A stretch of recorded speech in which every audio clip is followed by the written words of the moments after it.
Hey guys, कैसे आप लोग? आई होप आप ठीक हो, खुश हो, स्वस्थ हो। I am Sachin, welcome to my channel the review box. Video शुरू करने से पहले मेरे चैनल को सब्सक्राइब करें और वीडियो को लाइक, फॉलो और शेयर जरूर करें। So let's see what's there in the review box today. आज के वीडियो का टाइटल है the Kashmir files official trailer. Mithun Chakraborty, Anupam Kher, Pallavi Joshi, Darshan Kumar, Vivek Agnihotri. 18, 19, 20, 21, 22, 23। आप पर एक इल्जाम है कि आपने ढेर सारे कश्मीरी पंडितों की जान ली है। जी। कितने लोगों को मारा होगा आपने? 20, 25। अगर वो आपसे कहते कि अपने सगे भाई को मार दो तो? मार देते। और आपसे आपकी माँ को मारने के लिए कहते तो मार देते? मार देते। उसके सामने हम अपनी माजी की कोई बात नहीं करेंगे। मतलब no mention of exodus? No exodus नहीं, जेनोसाइड। देखो कौन है, कृष्णा।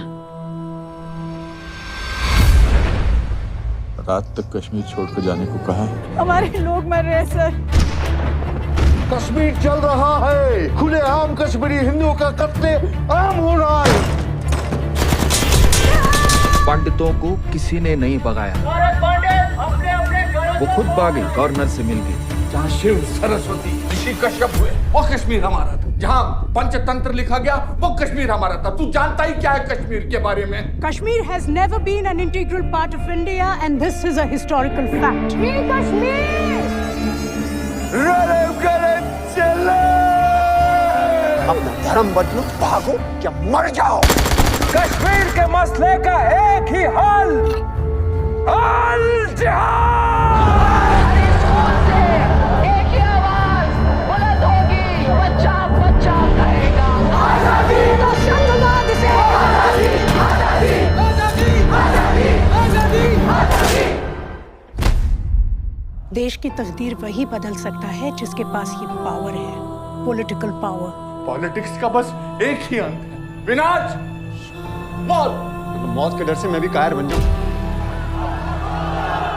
बम मुझ पर फटा था, तुम पर नहीं। पद्मश्री मुझे ऐसे ही नहीं मिला ना। पद्मश्री आपको सरकार ने खामोश रहने के लिए दिया। आजादी is a song of terrorism. It's an anthem of free Kashmir, exactly like Jan Gan Man of India. जब मासूम लड़कों को गाड़ी से बांध कर घसीटा जाएगा और उन पर रेप चार्जेस लगाए जाएंगे तो ये सताए हुए लोग गन्स उठाएंगे सर। कश्मीरी पंडितों ने तो कभी कोई बंदूक नहीं उठाई। क्यों? And we'll never allow Kashmir to be an integral part of this country.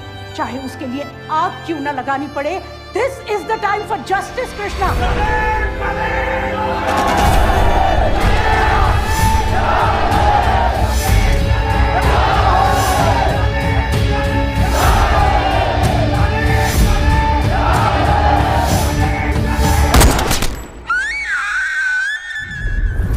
लेकिन क्या कश्मीरी पंडितों को वापस अपने घर कश्मीर जाने का मौका मिलेगा? Is this justice?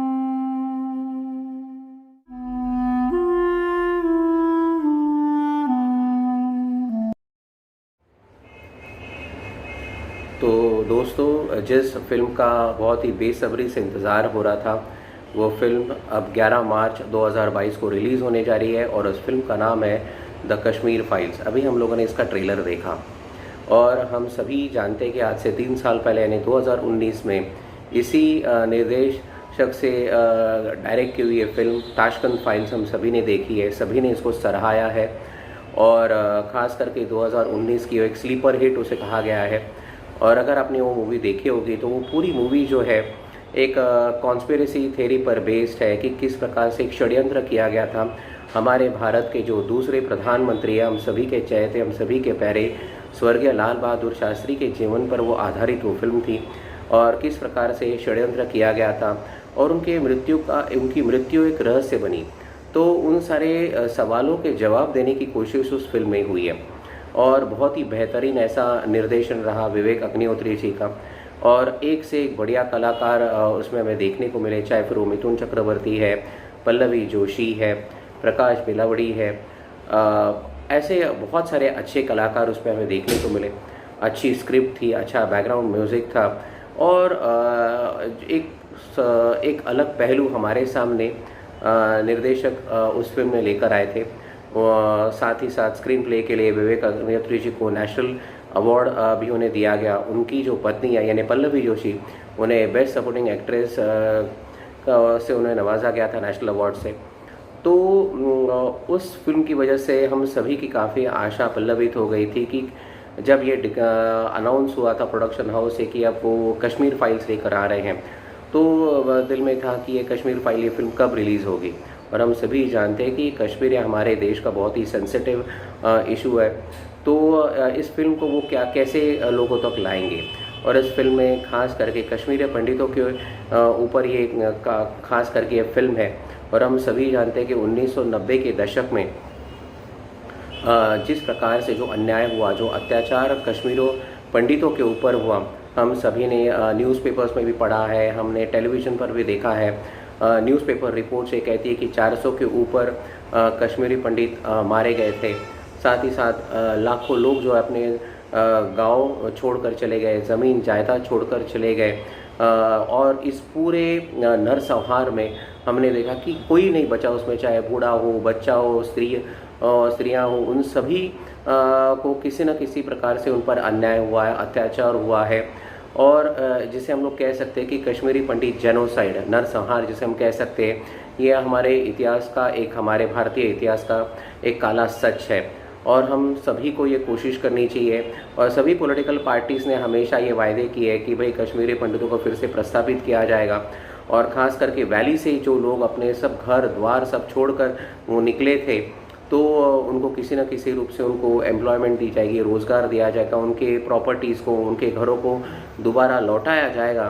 पर हम देखते हैं कि अभी ऑलमोस्ट 30 साल इस पूरे वाक़या को हो गए हैं, पर अभी हम देखते हैं कि परिस्थितियाँ उतनी आसान नहीं है आज कश्मीर में। हालांकि हम देखते हैं कि कुछ सालों पहले 370 को हटाने के बाद वहाँ पर काफ़ी हद तक वहाँ पर हम देख रहे हैं कि लॉ एंड ऑर्डर समस्या को काफ़ी हद तक कंट्रोल में लाया गया है। कोशिश की जा रही है गवर्नमेंट के तरफ से, क्योंकि उसको यूनियन टेरिटरी डिक्लेयर कर दिया गया है, तो गवर्नर के अंडर वो पूरा रीजन आता है। तो ये कोशिश हो रही है कि जो कश्मीरी पंडित हैं उनको उनका हक मिले, उनको वो जस्टिस मिले जिसके वो हकदार है। तो उसके ऊपर ये फिल्म पूरी तरह से आधारित है। और ट्रेलर में हम लोग देखते हैं कि एक तो कलाकार, चाहे फिर वो मिथुन चक्रवर्ती जी हो, या फिर अनुपम खेर जी हो, पल्लवी जोशी हो, या फिर दर्शन कुमार के बारे में क्या कहे, एक नौजवान कलाकार। हाल ही में हम लोगों ने उनके कई सारे OTT प्लेटफॉर्म, कई सारे वेब सीरीज़ हमने देखे हैं, चाहे फिर वो आश्रम है, या फिर फैमिली मैन है, या अवरोध है।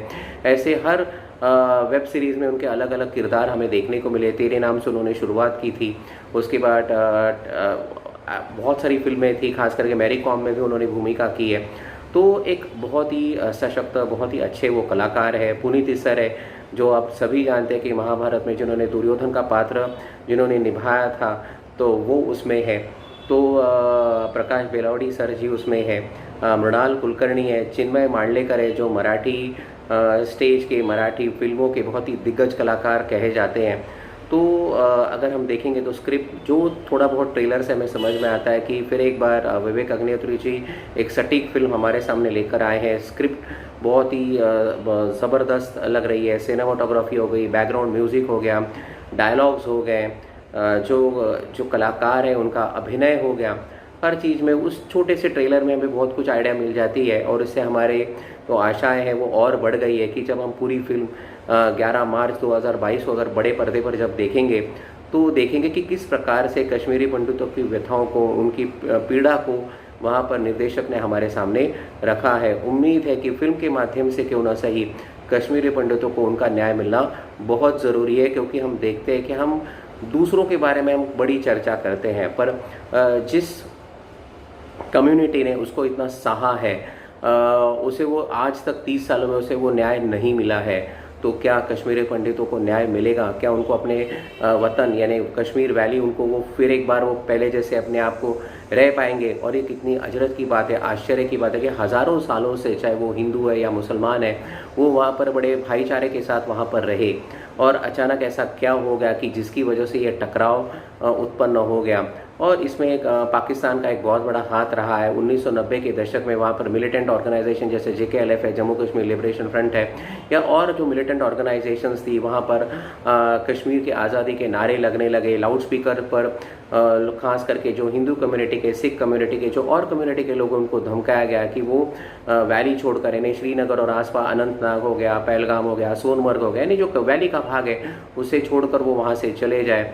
तो उनको यानी अपनी मिट्टी को छोड़कर जाने के लिए मजबूर उन्हें किया गया था।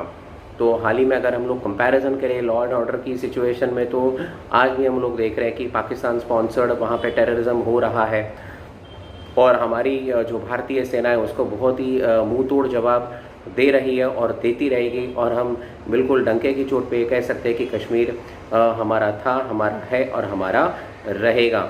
तो चाहे शत्रु की कितनी भी बुरी नज़र हमारे इस प्यारे से भाग पर रहे, पर वो कभी भी अपने सपने को साकार होते हुए नहीं देख पाएगा। तो जय हिंद, जय भारत। तो दोस्तों, इस वीडियो को यही समाप्त करते हैं और इंतज़ार रहेगा 11 मार्च 2022 का। तब तक खुश रहिए, आबाद रहिए।